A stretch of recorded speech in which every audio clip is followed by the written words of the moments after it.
We had 4 40mm in our aircraft gun. We had 3 3-inch 50 cannons, and that's where I spent my time, assigned to one of those cannons. And it was loud. We practiced with that thing, and they'd bust your eardrum. We didn't have earplugs, you know. We just had toilet tissue. And we used that more ways than one. But anyway, we were on our way back home when we got the word that Germany surrendered, and that part of the war was over.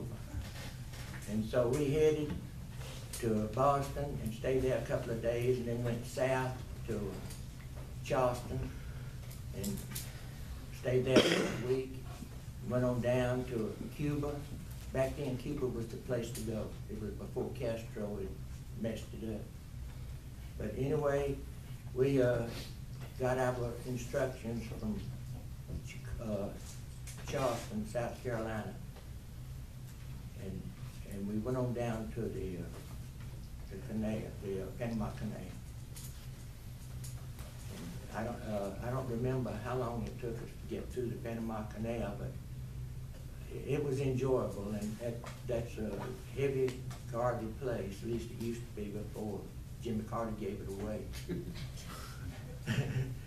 And we went on out into the Pacific, and we patrolled the Pacific for about 3 weeks. Then we got word that the war was over with Japan, and then after that we went to 4 different islands, I think, and told the Japanese the war was over. And this was a scary thing to do for me, because how you go tell the enemy the war was over? But we did that, and we confiscated all their equipment and their rifles and put them aboard our ship. And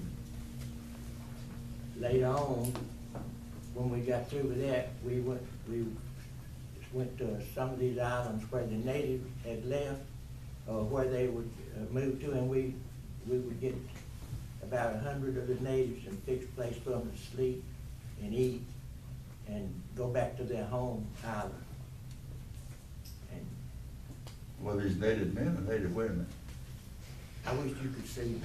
I was trying to lead him into that, but it didn't work. Anyway, your time. I'm just going to hit a couple of high points, because you can't remember everything we old men talk about. But the high point for me, I was on Saipan. Tinian was 20 miles away, and we had not flown for 3 days, so we were thinking the invasion was coming up. So one morning about 12:45, I was out walking. You don't sleep in the islands. At 6 o'clock, the sun goes down, and at 12 and 1 and 2 o'clock in the morning, men are walking all around the islands because you can't sleep. And anyway, I was about 12:45 walking down the edge of the cliff, and I looked over and I saw this airplane taking off from Tinian, coming right toward me. Got right toward me, took a right turn, went north. So I didn't know what it was. I couldn't see the writing on the front of it, it was kind of blurred. So I found out the next day it was the Enola Gay on the way to Hiroshima. So we found out that the war was going to be over pretty soon after that. But then we dropped those supplies. But one of the exciting things was the day that we flew over Tokyo Bay when the surrender was being signed on the Missouri. There were 1,500 American airplanes, 1,300 Navy planes, 200 B-29s. The Navy planes were down low, we were up high. And we had been in formation for quite a while, and B-29s used up a lot of fuel. When we left early that morning from Saipan, went up there and got in formation, waiting to do that parade. And we were getting low on fuel, so after the thing was over, we didn't have enough fuel to get back to Saipan. We had to land at Iwo. Iwo Jima is 8 square miles of solid asphalt, or what? No, ash. Excuse me, ash. And so there were 100 B-29s on Iwo that night. Can you see packing 100 B-29s, 8 square miles? And but anyway, in the formation as we went over Tokyo Bay, that was a little bit more exciting than dropping bombs. With the 200 B-29s, and we were flying, there was one right ahead of this wingtip, one at this wingtip, all the wingtips were going up and down, and I was sitting in my position up on top. I could see everything. There was an airplane right in front of me. I looked around, there's one right behind me, one out here, one out here. All of us bobbing along with about, looked like about 10 feet between wingtips. That's kind of scary, because if one of them messes up, we're all going down. Anyway, when we got past the Missouri, then everybody split up, went back to home base. So that's when 100 of us went to Ewo, and the rest of them went back to Tinian or Guam, wherever they came from. But when you come back from those missions, we stopped at Ewo quite a few times, and you think you're gonna stop at Ewo and spend the night. Well, when you get there, they take you off the truck, they take you over to the headquarters, you get out your canteen cup, and they put that much whiskey in it. And I don't drink, but everybody gave you that much whiskey. Then when you went through the next line, they gave you a stale peanut butter sandwich that was made 2 or 3 days ago.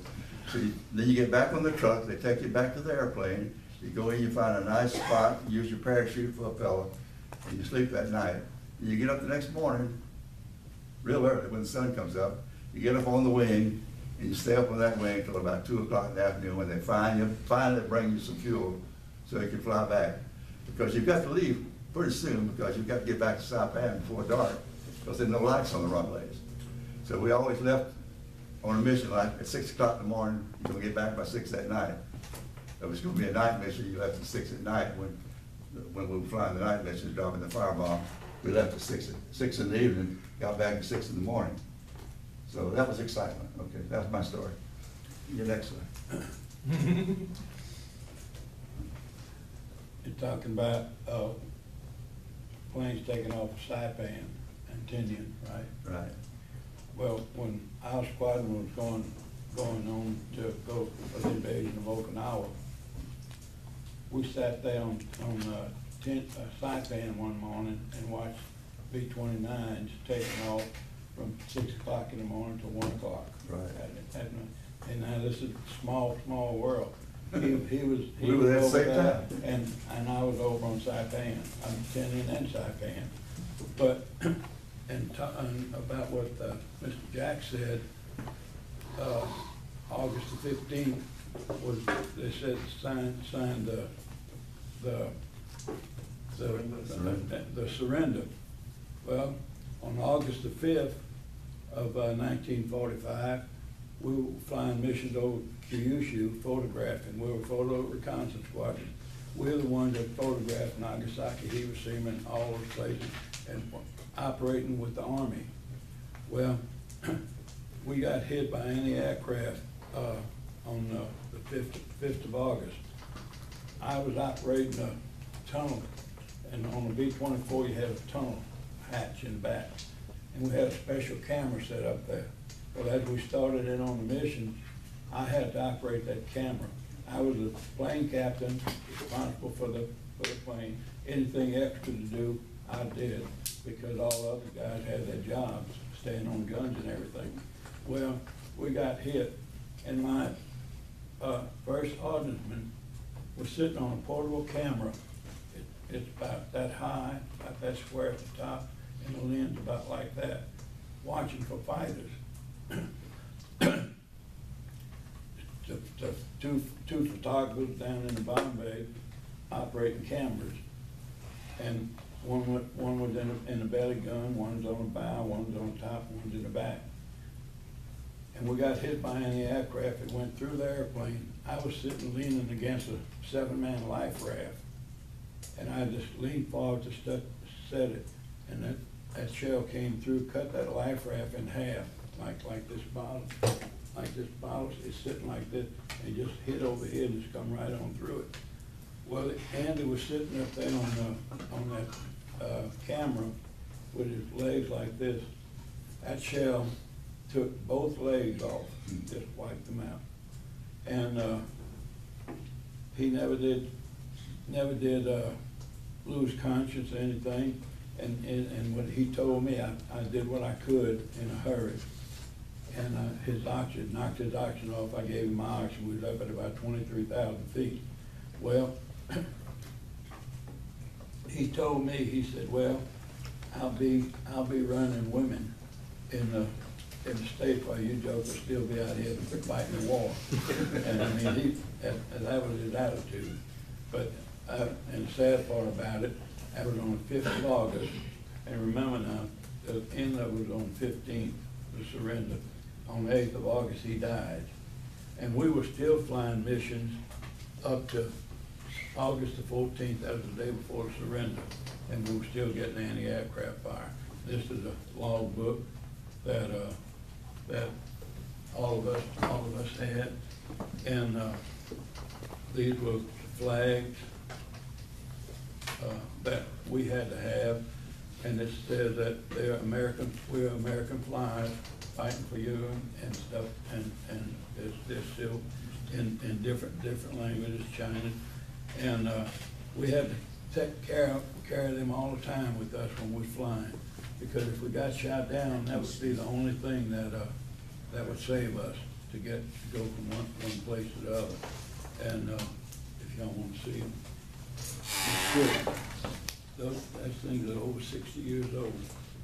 And he was talking also about the peace treaty. Here's some pictures of the Japanese coming in, the Betty coming in for landing. They were painted white with green cross on it. They took them, they landed on Ayashima. Have any of y'all ever heard of Ernie Piles? He was a war correspondent. He was killed on Ayashima.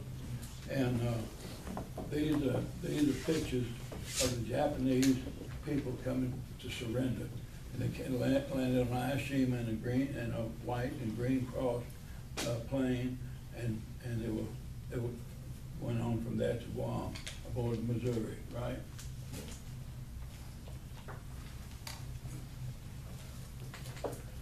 And let me tell y'all something that if we'd have been caught, was really something. You get a bunch of young guys together. We had two fellows that were 35 and 36 on our group, but they were old men to us. We were 17, 18, 19 years old. We decided when you leave Okinawa to go fly a mission over to Japan, there were islands along the way. So we were going to do away with the radio stations on those islands. So we made us some bombs, whiskey bottles with oil and gas in them, stuffed with rags. We got gallon cans out of the chow hall and made fins. And we put a 50 caliber bullet in each neck and taped it up, incinerator bullets. So we made 3 cases of those. And when we was gonna come back in, we were gonna fly over these islands and drop our bombs, homemade bombs. Well, when we got hit with that, and it's praise the Lord that I'm even here in the whole crew thing, but that shell missed those milk cartons of bombs about 2 or 3 feet. If it had hit one of them, it'd been Katie barred the door. I don't know how I did it, but I had to put a tourniquet on the end of his leg and put some sulfur powder on it, and I reached over, and the 50 caliber machine gun was sitting out the waist hatch. I picked up one of them, over that, threw it over. I didn't think about it hitting the fin or anything, I just threw it over. And I've also, 3 of them, we had 3 of them like that, and I threw them over, and I've often wondered, when those hit the ground and exploded, if they didn't explode, whatever was there, the Japanese would say, they'd throw in the kitchen sink at us now. But that was it. And after the war, and we didn't get home until November. We stayed down in Okinawa. We rode a typhoon. Did y'all get in that typhoon? We had a couple of times. In October 1945, yeah. The wind was blowing so hard that the props on those planes, when you pull them through, get the oil out in the bottom, could take all one man could do. Those props were spinning at 1,000 RPM the whole time. And And we stayed on, four of us, stayed on that plane 24/7 until this thing was over with. And as the wind shifted, we shifted. And all we had to do was move the chocks, turn the ignition on, and then we could turn into the wind. And when it all ended over, we were the only squadron, the only planes on Okinawa that could fly. And so we started flying 24/7, searching for ships and survivors of that storm. It was the worst storm in the history of Japan, and still is. And any questions? I've got some other pictures here. I don't know if y'all can look at them. We were over Wisconsin, and we were really blessed. They fixed us each an album, but everything was done.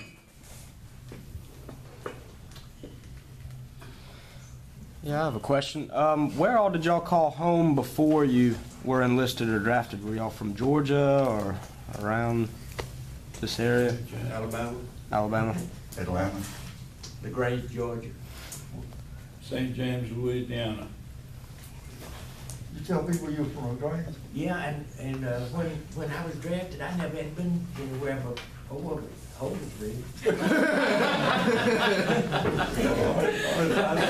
And I went up there on a bicycle. And you told them LaGrange, they didn't know where LaGrange was either. That's right. I was the same way. About Donaldsonville and Vacherie was 12 miles and 15 miles, and that was a big trip. We didn't have, the radios were battery operated when we come up. Maybe these guys that lived in the city had electricity and all that stuff, but we didn't. I was raised on a plantation, Holy Ghost plantation, and it was, my granddaddy founded in 1889. And we used to get all our supplies by riverboats, because they had a store on the plantation. And he'd go across the Mississippi River in a rowboat, get on the train, go to New Orleans, make his order, and a day or two later, a riverboat come down and dock on the about 11.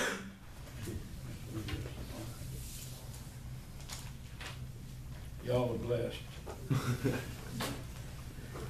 Now, having seen, as a reconnaissance, on a reconnaissance, D-24, right? Right. And so you saw a lot of, you would go in and do a lot of surveying of the damage and assess bombing damage done to Japanese cities. So you're used to seeing that, right? Right. How different was that when you then went over and looked at Hiroshima and Nagasaki? Were you stunned by the impact? We did not know anything about the atomic bomb. Mm-hmm. We did not. All we did was operate with Army. Mm-hmm. We didn't know they dropped it till after it was dropped. And then I think in that flight log in September toward the end, we flew over Nagasaki. Yes. And it was just like a tabletop. It was just wiped out. Wow. And let me tell y'all something else. They wonder why Truman did the atomic bomb. On Okinawa, ship after ship, they were loading, called it ammunition, an ammunition dump. Well, that ammunition dump blew up. I don't know what happened. Somebody said a rocket fell off or something. You know how things get, but it blew up. And you could see 100 miles away, air, smoke from it straight up. And that thing blew and blew and blew. And that atomic bomb saved the lives of a million servicemen. Absolutely it did. Mm-hmm. And it could bust by. And you have to remember, we didn't start that war. We didn't start it. Yeah, I don't know if you guys know this or not, but Operation Olympia, which would have been the invasion, the Joint Chiefs of Staff estimated it would have probably taken upwards of 1 million American casualties to subdue the home islands. Yeah. Think of it that way. Well, I comment on that too. As I said earlier, I was eager to get in the Navy, and I was ready to go. I've done a lot of research in recent years.